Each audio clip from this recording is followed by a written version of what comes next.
Hey, what's up? This is Chosen, and happy Thursday to you. We are getting closer to the weekend, and we finally know what the summoning events are going to be for this weekend. Then we also have a new Path of the Clover event being teased in game. CVC has come to a close, and we have some new things going on for Supreme Elhain fragments. So I will get you all caught up in this video on what you need to know heading into the weekend for Raid Shadow Legends. Let's get into it.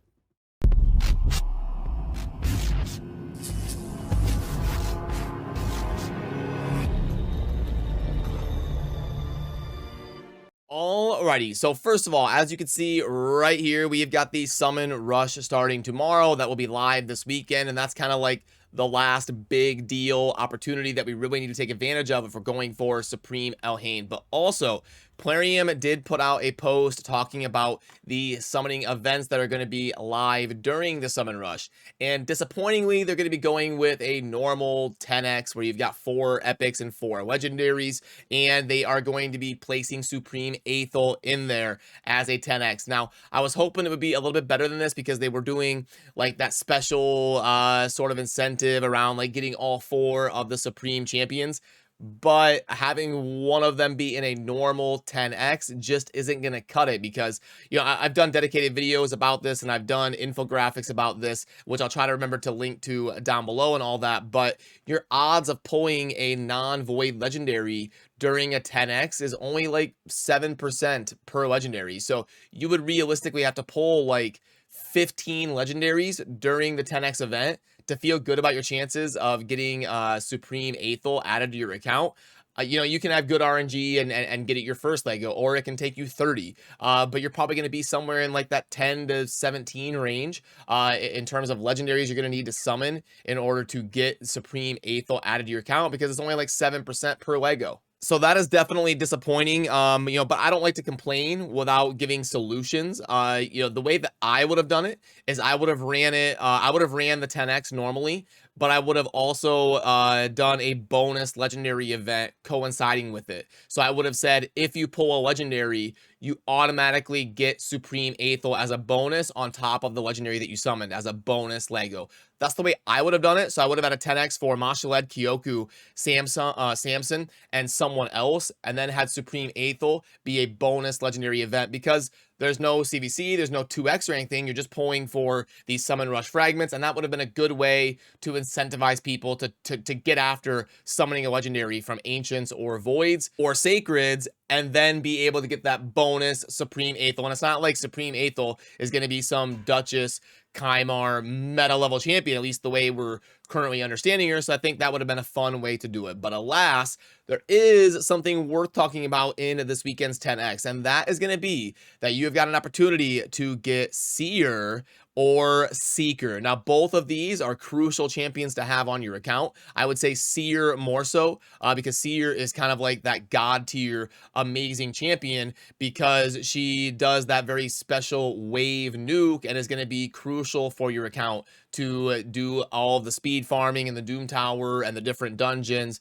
and all that. So if you don't have a Seer, this weekend can be a pretty good opportunity, believe it or not, to pull Void Shards because it's actually decent. When it's Void Epics, the 10x is actually decent and increases the odds how it should. They need to address them for non-void champions because there's just too many of them. But Seeker is also a noteworthy crucial champion for all sorts of unkillable compositions and stuff like that. So if you don't have an unkillable Demon Lord team yet for like Nightmare and Ultra Nightmare, then this weekend would make sense for you also as well, possibly for Ancients and Sacreds. But Seeker is not like some ridiculous champion. I would say Seer is much more important to focus on. And then as far as the other champions, you know, a Deacon is also a pretty noteworthy champion to have on your account. He's pretty unanimously regarded as a top 10 non-void epic. He's like Spirit Affinity, I think. So he's also good for some of those compositions and also an extremely good progression epic and all of that, who's viable in the end game. Then, you know, Mist Rider, Dithey, you know, I don't know a ton about, to be honest. Haven't tested this champion a ton, so I can't really speak on how decent or bad they are, but from what I gather, they're not some like account changing champion. Then up top here, so Samson, decent. Kyoku is fun to have for certain like Bommel strategies. I've done videos here on the channel about soloing Bommel, and I actually use Kyoku to solo Bommel. I don't really farm Bommel, but just to get past the boss, I do use a solo Kyoku build that I've done infographics on and videos on. And then Mashaled, an amazing CC champion. Some people use him in their slow Doom Tower team to get through some of those more difficult stages. You just run them over and over again until you get good RNG on those true fears. And Mashaled is also an amazing progression champion. And then Supreme Aethel. We don't expect Supreme Aethel to be super incredible. We expect her to be a mostly either average or below average Void Legendary, but she is a new upgraded version of a starter champion, so some people may be hyped about her. And speaking of the starter Supreme Legendaries, Supreme Elhain is going to be having some things going on for fragments. The thing you want to focus on today is definitely the Dragon Tournament that is live right now. You can see I'm getting pretty close here. I need to get another 150 points, and I'll scoop up my fragments here today running the Dragon. And then also finally, the Artifact Enhancement event is live. So over the next couple days, you want to be upgrading stuff to level 8 or level 12 and all of that to see what's worth keeping and what's worth selling, and also scoop up your fragments there. And then this weekend we're gonna have to take a look at what the points are required in the summon rush so that we can prepare for making sure we keep pace with Supreme Elhain's fragments.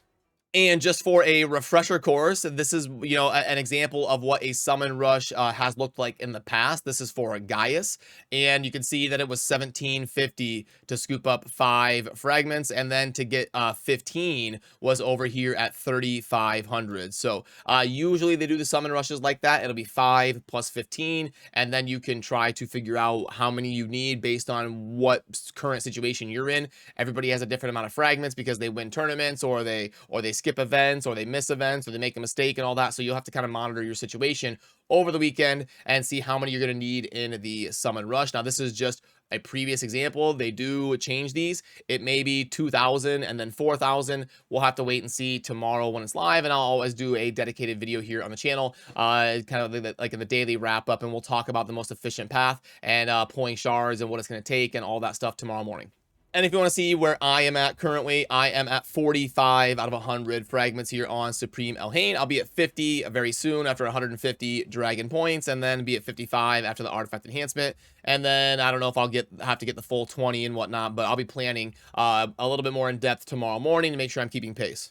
But I also wanted to pull up this news post that came out from Plarium a couple hours ago on the official Discord server. We had a couple hotfixes go live overnight and over the last few hours. The Fire Knight should not destroy HP of champions who attack him while his shield is down is something fixed. And then some of the mechanics around the tainted spiderlings and the hard version of the spider are now going to be dying if their death is caused indirect damage. They will then also deal damage to the boss, and it will kind of function properly. And then the skill Tainted Blood, the passive, should always go on cooldown after having been used. But also, the biggest thing for me personally is unfortunate. This Tainted Spiderlings should not deal additional damage to the boss upon dying if their death was caused by a multi-attack ability. I did a dedicated video here on the channel showcasing that bug and showcasing my Trunda hitting the final stage of the hard spider for like 90% of its health bar, just absolutely demolishing it because of that not functioning how Plarium intended. And it looks like the days of fun and games are over. They have adjusted that now. And then some random technical issues in maintenance around CVC and different stuff like that. And then in game, we got some news about Path of the Clover event. Now, typically for, this is obviously like the St. Patrick's Day, we're heading into the middle of March and around the St. Patrick's Day season. And typically over the years, Plarium has done a fusion event or a fragment event around a St. Patrick's Day themed champion, like Yoshi you see here in the artwork. They also did like Killian the Lucky, and then the first year, Raid's first St. Patrick's Day, they did Shamrock as a fusion event. So, but obviously, this year they've got Supreme Elhain live in game, so they're not going to be doing a double fusion. That would be crazy. We've never seen them do a double fusion. Maybe I should stop now and stop talking about that. Let's forget about that. Well, Let's forget about that. We're going to forget I said that. Okay. Anyway, we've got the Path of the Clover event, and that's going to be going on. You can see it in game. You can see that it launches tomorrow, and it's going to be, it looks like 4 and something days, and going to be a special event to complete event objectives to earn Clover coins,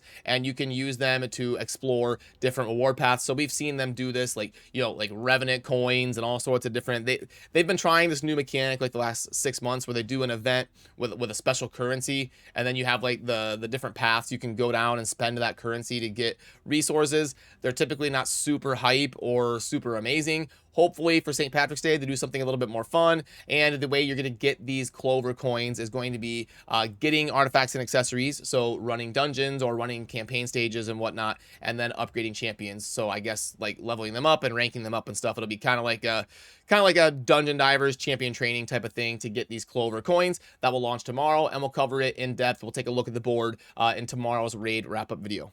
Let's take a look at the shop and see if there's anything. Oh, yeah. So they do these silver string packs sometimes when they have like an artifact enhancement event, especially built in with a fusion or something. So, okay, not amazing though. And then...